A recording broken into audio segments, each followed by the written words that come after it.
भारतीय मूल की अंतरिक्ष यात्री सुनीता विलियम्स और अमेरिकी बुच विल्मोर की अंतर्राष्ट्रीय अंतरिक्ष स्टेशन से वापसी का रास्ता अब साफ हो गया है। जी हां, ये खुशखबरी है और एक विस्तार पूर्वक वीडियो आपको इसके बारे में बताएंगे। कहां, कब, क्या, कैसे हुआ, क्या वजह थी, वो सारा डेटा आप तक पहुंचाएंगे। इस वीडियो को अंत तक देखिएगा। नमस्कार, मैं हूं आशीष त्रिपाठी, आपके साथ न्यूज़ 18 के इस स्पेशल वीडियो में स्वागत है आपका।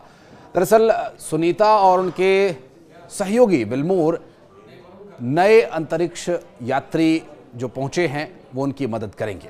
जी हां, आपको बता दें कि वापसी जो है वो अगले हफ्ते में यानी आने वाले 7 से 8 दिनों में संभावित हो सकती है, जबकि लंबे समय से आईएसएस में फंसी भारतीय मूल के अंतरिक्ष यात्री सुनीता विलियम्स और उनके अमेरिकी सहयोगी बुच विल्मोर की वापसी का रास्ता पूरी तरह से साफ हो गया और इन दोनों यात्रियों के बदले अब स्पेस स्टेशन में रहने के लिए धरती से 2 और यात्री वहां पर पहुंच गए हैं।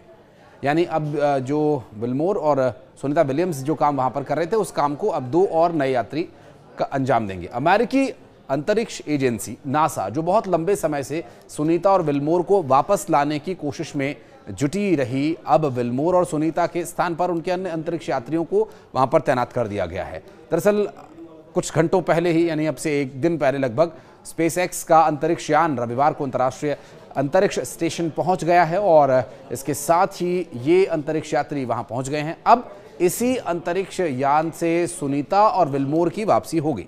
अंतर्राष्ट्रीय अंतरिक्ष स्टेशन पहुंचे 4 नए अंतरिक्ष यात्री, जिसमें अमेरिका, जापान और रूस का प्रतिनिधित्व कर रहे हैं। वे कुछ दिन सुनीता विलियम्स और विल्मोर के साथ स्टेशन के बारे में जानकारी प्राप्त करेंगे और माना यह जा रहा है कि अगर मौसम सही रहा तो दोनों उन फंसे यात्रियों, अंतरिक्ष यात्रियों को अगले सप्ताह तक धरती पर वापस लाया जा सकता है और इसके अलावा फ्लोरिडा के तट के निकट जो जल क्षेत्र है यहां पर वे लैंड कर सकते हैं।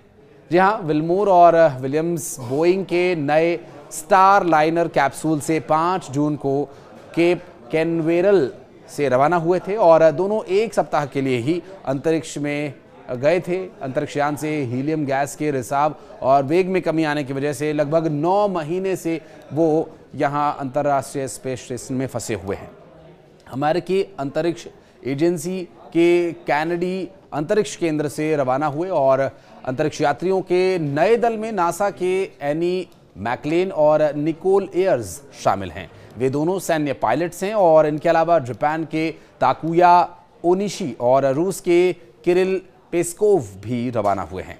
दोनों विमानन कंपनीज के पूर्व पायलट्स हैं। ये चारों लोग विल्मोर और विलियम्स को धरती पर वापस लाने के लिए रवाना होने के बाद अगले 6 महीने अंतरिक्ष स्टेशन में ही बिताएंगे।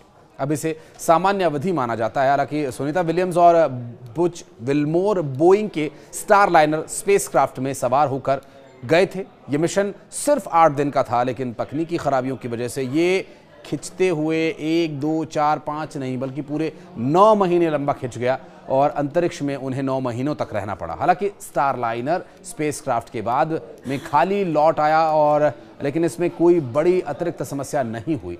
अमेरिका के राष्ट्रपति डोनाल्ड ट्रंप ने स्पेसएक्स के सीईओ एलन मस्क से अंतरिक्ष में फंसी सुनीता विलियम्स और उनके सहयोगी बुच विल्मोर को वापस लाने का काम सौंपा है। ट्रंप ने जनवरी में सोशल मीडिया पर क्या लिखा था वो मैं आपको पढ़कर बताता हूं। दरअसल उन्होंने लिखा था कि मैंने मस्क से उन 2 बहादुर अंतरिक्ष यात्रियों को वापस लाने को कहा है। इन्हें बाइडेन प्रशासन ने अंतरिक्ष में छोड़ दिया है। वे अंतरिक्ष स्टेशन पर कई महीनों से इंतजार कर रहे हैं। मस्क जल्द ही इस काम में लग जाएंगे। उम्मीद है कि सभी सुरक्षित होंगे। मस्क ने इसके जवाब में कहा कि हम ऐसा ही करेंगे।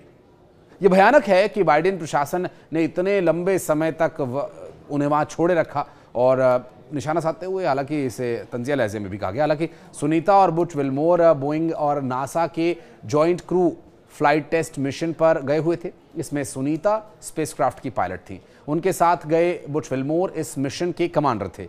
दोनों को इंटरनेशनल स्पेस स्टेशन में 8 दिन रुकने के बाद वापस पृथ्वी पर आना था, लेकिन कुछ गड़बड़ियां हुई जिनकी वजह से वो वहां फंस गए और 9 महीने तक वे फंसे रहे। लॉन्च के समय Boeing defence space and security के प्रेसिडेंट और सीईओ टेड कोलबर्ट ने इसे स्पेस रिसर्च के नए युग की शानदार शुरुआत बताया। स्पेस रिसर्च के इस नए युग की जो शुरुआत है, इस पर मिशन का मुख्य उद्देश्य स्पेसक्राफ्ट की एस्ट्रोनॉट्स को स्पेस स्टेशंस तक ले जा करके वापस लाने की क्षमता साबित करना था और एस्ट्रोनॉट्स को स्पेस स्टेशन पर 8 दिन में रिसर्च और एक्सपेरिमेंट्स भी करने थे। सुनीता और विल्मोर पहले एस्ट्रोनॉट्स हैं जो एटलस वी रॉकेट के जरिए स्पेस ट्रैवल पर भेजे गए थे और इस मिशन के दौरान उन्हें स्पेसक्राफ्ट को मैनुअली भी उड़ाना था। फ्लाइट टेस्ट के जुड़े कुछ और कई तरह के ऑब्जेक्ट्स भी पूरे करने थे। दरअसल सुनीता और विल्मोर इतने लंबे समय तक स्पेस में कैसे फंसे रहे ये भी आपको बता दें। दरअसल स्टार लाइनर स्पेसक्राफ्ट के लॉन्च के समय से ही उसमें कई तरह की दिक्कतें चल रही थी और इनके चलते 5 जून से पहले भी कई बार लॉन्च फेल हुआ था। लॉन्च के बाद भी स्पेसक्राफ्ट में दिक्कतें और खराबियां आई थी। नासा ने बताया कि स्पेसक्राफ्ट के सर्विस मॉड्यूल के थ्रस्टर में एक छोटा सा हीलियम लीक हुआ।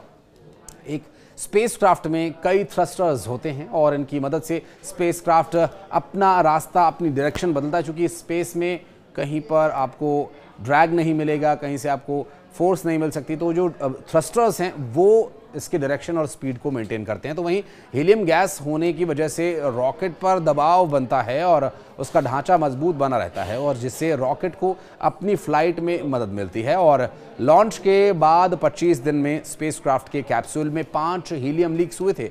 5 थ्रस्टर्स काम करना बंद कर चुके थे और इसके अलावा एक प्रोपेलेंट वाल्व पूरी तरह से बंद नहीं किया जा सका, जिसे वहां मौजूद क्रू और अमेरिका के ह्यूस्टन में बैठे मिशन के मैनेजर मिलकर भी इसे ठीक नहीं कर पाए थे। और अब ये सारे प्रयास करने के बाद एक और कोशिश की जा रही है। वो कोशिश ये कि किसी तरह से अब सुनीता और उनके सहयोगी विल्मोर को वापस लाया जा सके। इस बारे में अगर आप कुछ कहना चाहते हैं या कुछ और टॉपिक पर जानकारी आप चाहते हैं तो डिटेल वीडियो के लिए कमेंट सेक्शन में आप मुझे ज़रूर जानकारी दीजिए। और अगर आप ये वीडियो फेसबुक पर देख रहे हैं तो पेज को लाइक कीजिए, यूट्यूब पर देख रहे हैं तो पेज को सब्सक्राइब कीजिए अगर आपने नहीं किया है तो। और ये अगर वीडियो अच्छा लगा अपने फ्रेंड्स के साथ शेयर करें। नमस्कार।